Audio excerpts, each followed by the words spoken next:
Hello everyone, this is Venom, and we are here with a Starfield video. It has been a while since I've done a Starfield video, and for a very good reason. Now, Starfield's kind of died off a bit in the news cycle, everyone's kind of forgotten about it, and there's a good reason for that, but it is popping back up in the news. Todd Howard recently gave an interview. I've got a couple articles pulled up from a couple sites, The Gamer and PC Gamer, and there's some stirring about Starfield going on, but not much, nothing we didn't really already know. Now, for those who don't know, Starfield came out. It was a new IP for Bethesda. It was something along the lines of Elder Scrolls and Fallout in space.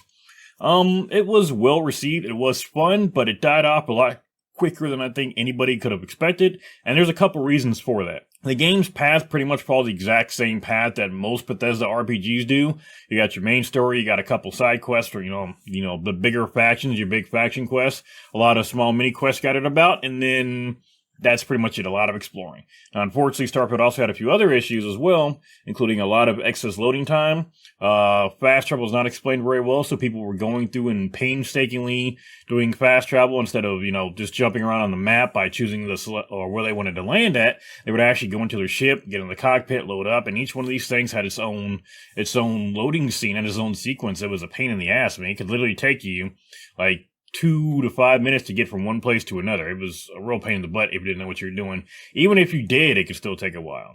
Now, that's just one of a myriad of things that were going on with it. A lot of the other reason that the game died is because people thought it was boring as well, and because the end game basically destroyed any progress you made in the game. It's no spoiler at this point that when you beat the game of Starfield, when you beat the main campaign, you have the option to start the entire story over, and not just the main portion of it, the entire thing. You basically load into a new universe. So that's the whole gimmick of Starfield. And unfortunately, in a game that had a lot of things that required a lot of time and input to put in, the ship building, the base building, starting all that over and losing everything was a very unappealing process. So when a lot of players found that out, it kind of killed the game for them, including me. In fact, I warned about that. I put out a video basically warning players early on, hey, be careful, don't get too invested in your ships and stuff, because when you breach into the game, you're gonna have the choice to start over, and to get everything, you have to start over 10 times. Now, Bethesda hasn't really updated any of that. They've done a lot of performance upgrades, they've done a lot of behind the scenes stuff that honestly I couldn't explain to you. But as far as any substantial DLC for the game, the first DLC is officially set to come out in fall of 2024 now, we just found out. Now, Todd gave an interview. It was about an hour of Todd Howard being Todd Howard. I mean, most of the crap, if you've heard Todd Howard speak about any of his games before, cut and paste that, but take out the words Fallout 76 or, whatever game he's talking about and insert Starfield. That's all it was. Now, we still don't know what Shatterspace is going to be about. We just have a release window. We don't have a release date. I think that's because they're still working on it. And I suspect that they're still working on it because they're still trying to fix a lot of the issues with the game. And I'm not sure if those issues can be fixed. Now, I think it's pretty clear that Bethesda was really relying on the modding community to carry Starfield around because there are a lot of empty planets. That was a huge point of contention for the player base too. Purposely building your game to expect modders to fix it is a bad look. Now, normally when a Bethesda game comes out, take Skyrim. It's one of the most modded games ever and one of the most re-released games ever. But when they released that game, it wasn't released in a way that made it feel like modders were going to go through and take over and fix it. It was released as a complete game with not necessarily a lot of empty places that were supposed to be for modders to do stuff. Yeah, there are emptier spots in the game, but any game is going to have its empty spots in it. Well, Starfield will release with 1,000 planets, and the vast majority of them are empty. Now, there are some planets that have, actual set spawn things. There are certain parts that are going to be the same no matter what. They're part of the story. There are going to be certain bases that are always there. But for the most part, when you land on a planet, you can land anywhere you want on there randomly, and it's just going to randomly generate whatever it can from its seed there. So it was a really bad look for Bethesda to do that. They could have cut out probably 99% of those planets and kept them all within a couple planets and had the exact same effect on the game. You would not have noticed it.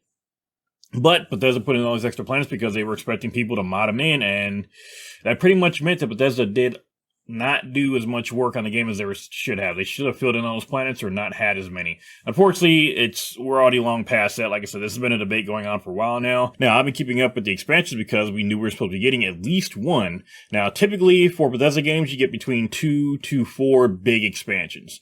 Now, Fallout 4 kind of change that a bit. For the Fallout games, there's typically 4 big expansions. Fallout 3 and 4 both had 4 really big ones. Fallout 3 and New Vegas had 4 really big ones. They were really good, especially ones for New Vegas.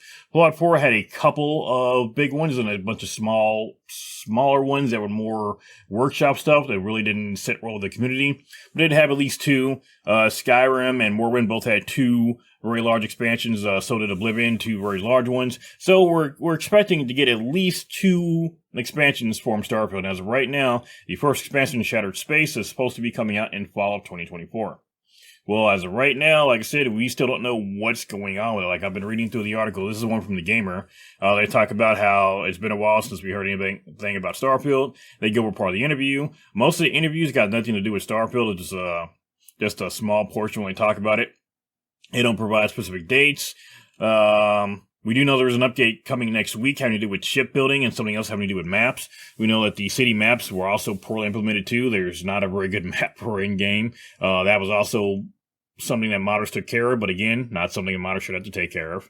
But shipbuilding they're doing something with shipbuilding. It's all kind of a moot point, though, because, again, one of the biggest issues with the game is that you lose everything when you beat the game. So shipbuilding, a lot of the things that I thought were going to keep people around, like shipbuilding, base building. I mean, you can make a base on every planet. You can make a lot of bases. You can make a bunch of ships. I thought people would really be going crazy on some of these ship designs. Unfortunately, though, because you lose your ships, people don't want to invest in them. I don't want to invest in them until I've done plus 10 on the game, and I think I stopped after like 4 or 5 times. I mean, I haven't played the game in a while. Even when I was doing the modding series, even while I was looking up new mods, I would basically play the game 2 modded at that point, and then eventually I just stopped doing that. Now, part of the other issue with the ships is that the modules themselves for the ships, you can't really customize the inside of the ships either. So that was also an issue. I mean, when you get a house and, Skyrim or Fallout, you expect to customize it, but you don't really get to do that with the ships. And you get a lot of different ships. So there were a lot of systems that didn't really mesh well. Transferring ships would actually transfer the entire inventory over. So if you went from a ship that had, a ton of cargo space and was completely full to a smaller ship where all that cargo went to the small ship, you would be over capacity and could no longer put things in there, but all the cargo would still fit in there, so that didn't really make a whole lot of sense. There was no real point in having player homes since you actually spent most of your time on your ship anyway, and that's where your cargo would be stored at. Like I said, there was no real point in having bases because, again, while you could farm resources at the bases, there was no real point in doing that. Like, yeah, you can make a money farm, but what's the point in making a phony farm? You're going to lose all that money when you hit the end game anyway, so it didn't really make a lot of sense. And there's pretty much been no real updates about Starfield, and that's honestly kind of scary because this was supposed to be Bethesda's big new IP. We were all excited about it. Don't get me wrong, I still enjoyed the game quite a bit when it came out. I went through all the storylines. I did a bunch of the side quests that we discovered. I did the main story a few times. Like I said, I think I went through 4 or 5 times. I enjoyed it, but it fell off so much quicker than you would normally see in a Bethesda game. Now, I think part of that was because the game was somewhat empty. There was no real point in going out and exploring 1,000 worlds when it's all going to be randomly generated. And there's no point in really going dungeon diving, which you could actually do in those randomly generated areas that would generate a dungeon oftentimes. There's no point going dungeon diving when you're going to lose whatever it is you're supposed to get. Now, unfortunately, unless they change up the DLC, that's still going to be the case. So there's still not going to be a point in getting a lot of the loot if you're going to have to do it all again. Now, maybe they change that to where the DLC stops you from losing your stuff. Maybe you can save some stuff over. I mean, who knows? They may change some actual systems with the DLC. That's what I'm hoping that they do. But we will see. Part of the other reason that Starfield seems to have died off is because the people that are excited about Bethesda games have gotten too used to the Bethesda formula. And again, that formula is you're going to have your main quest, and then it's almost like a family tree going down. You got your main quest, and then going down, you've got your couple, 2 or 3 big factions. You got those quests. You're going to have whatever guild or side quest you got, take Skyrim, for example. You got the Thieves Guild, you got the Werewolf faction, you got the Vampires, you got the College of Winterhold. I mean, you got the main guilds. You do them, so they're like, again, big storylines typically, but you go off and do them, and then a bunch of random stories you find out throughout the world, and then that's it. Now, some of those little stories have some pretty crazy quests to them. Some are just, hey, run and fetch this, is just basic fetch quests, but that is the basic Bethesda formula. Well, unfortunately, once we have finished all of the main story, you've done the the main factions and you've done those, guild quests, a lot of people just kind of died off and don't want to play it anymore. I mean, we were used to exploring stuff in Skyrim where there's actually stuff you can find. There's not stuff you can find when you're jumping around in random systems and landing on planets in Starfield, unfortunately. So, yes, again, it's randomly generated, but people don't want randomly generated content. They want content that was handcrafted and engaging. So, yeah, that's where we're at right now with Starfield. Again, it's unfortunate where it's ended up right now because they've still got a pretty decent mod scene for Starfield. Like here I am on the Nexus page right now. I mean, it's got a lot of mods here, but most of the mods are still about the same things we were seeing before. I mean, they are reskins for weapons. We finally got some weapons that were customized and added in, but most of them here go right here, reskinned weapons here. We got ship parts. We got, again, not necessarily bad, but a lot of stuff is trying to make the game harder. A lot of it is just new ship builds. A lot of it's not even modded ship parts. It's just actual ship builds that people uploaded, which again I thought was going to be a huge part of the game. Again, a lot more replacers. This is just from this week too, by the way. Latest. Let's take a look. Popular in the last 30 days. There we go. Infiltrator space. I think I saw this one before.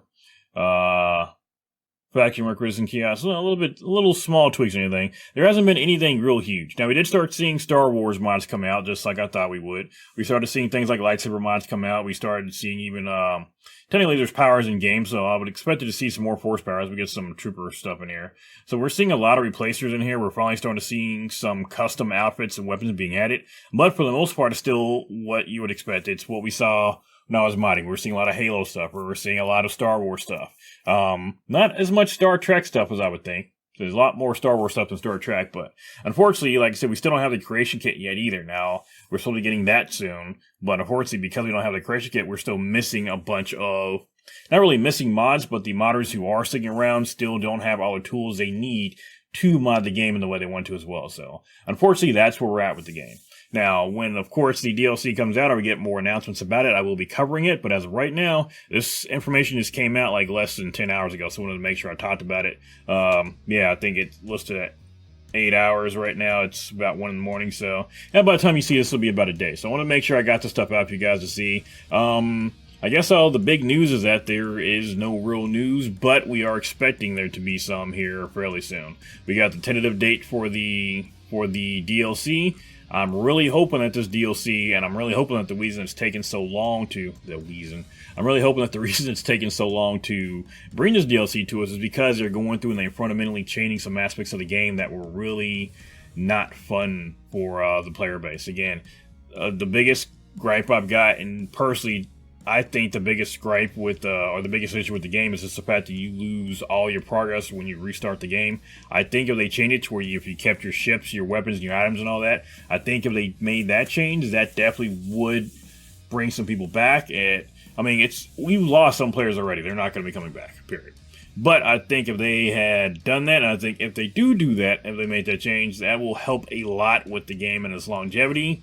Past that, unfortunately, though, we still do have certain people who are just not going to come back. We've even got mod teams who have said they're not going to mod the game because they said it's too broken and it's basically boring. So that's where we're at right now with the game. We will cover more on Starfield when we find out more about it. That's going to do it for today. Thank you all for coming by. Please leave a like on the video if you like it. Please sub if you love what we're doing, and I will see you on the next video.